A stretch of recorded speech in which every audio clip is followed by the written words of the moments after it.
Good morning and welcome back to Jody Lewis Creations. It's time. We're finished. So we're going to do a flip through, of this journal using Caroline Crabtree's Daffodil Love Letters digital kit. You'll find this in her shop, and a link to her shop is in the description box below. I don't have the specific link to the kit because I want you to actually explore her shop and look around and see what speaks to you to work with. Okay, so we're going to get started. As you know, I had used a file folder as my base, and I just tried to do this, and I say relatively simple, but it actually was a lot more work than I had anticipated based on the inking and aging and distressing that I did in here. So on the front, as you see, I took that little D from the dictionary page out, and just this is a piece of leftover Artie Mays, a piece of a tag or something I had on my desk that I used. And then we open this, and I had decoupaged some napkin. Hello, let go. On the guest check here. So there's journaling space on the back. This little tag, I don't know what's going on because everything was dry when I put it in here. It's humid, that's what's going on. And I just had a little scrap of cheesecloth that I tied in the top of that. And again, I did my glacier paste on the daffodil and the butterfly. Okay, just some stamping in the white space. You can still, journal over that area, but it adds some interest to the white space. Some coffee dyed paper. These were the letters to Frederick, and if you saw, I believe it was part 2, where I did the distressing of one of these, showed you how I did it. I'll tell you, it did take me about an hour to do the other 3 that I didn't do on screen. It takes a while to do that, but I think the result of aging them was worth it. Although I would say I would take Marsha's advice and print the letters on coffee dyed paper, because then that's going to give you more of an aged look on the back and be a little less work than what I did to actually distress them.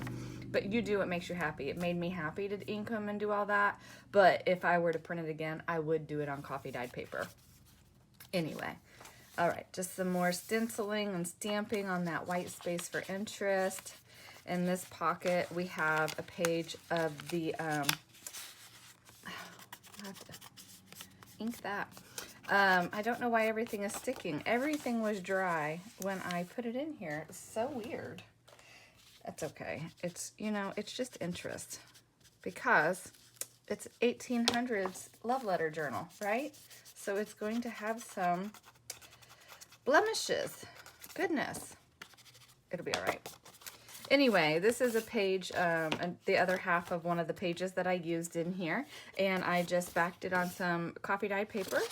Slide that in that envelope, or in that pocket. That is a pocket, not an envelope, right? And then another page from the kit. This little flip out envelope. I've got just this little piece in here that I made that's some extra journaling space for you. Okay, so that slides in there like so.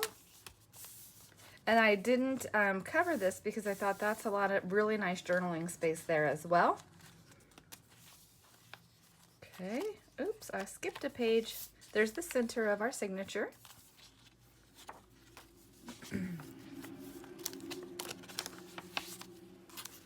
Wow, the humidity is really up.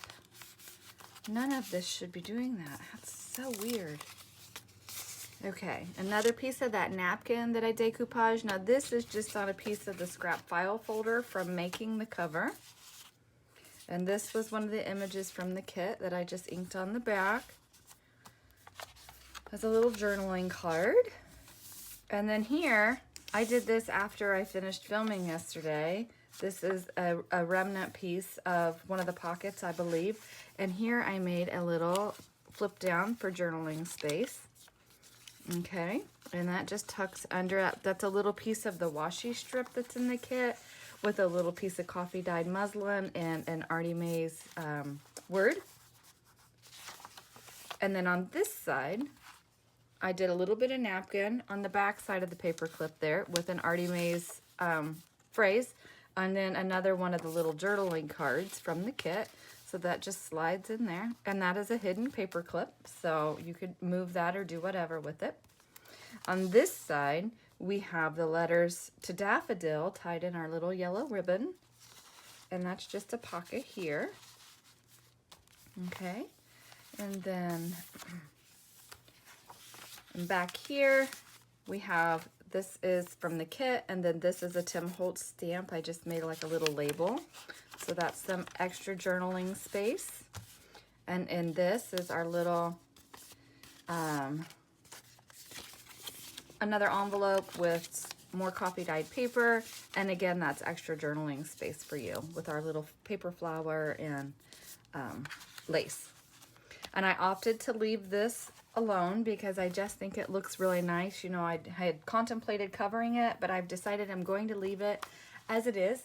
Okay, so this journal is available. If you're interested in this journal, please send me an email and we can work out the details. My email is in my contact information on my YouTube channel. So thank you for joining me. I hope you have enjoyed this project, and I will see you soon with the next project. Bye.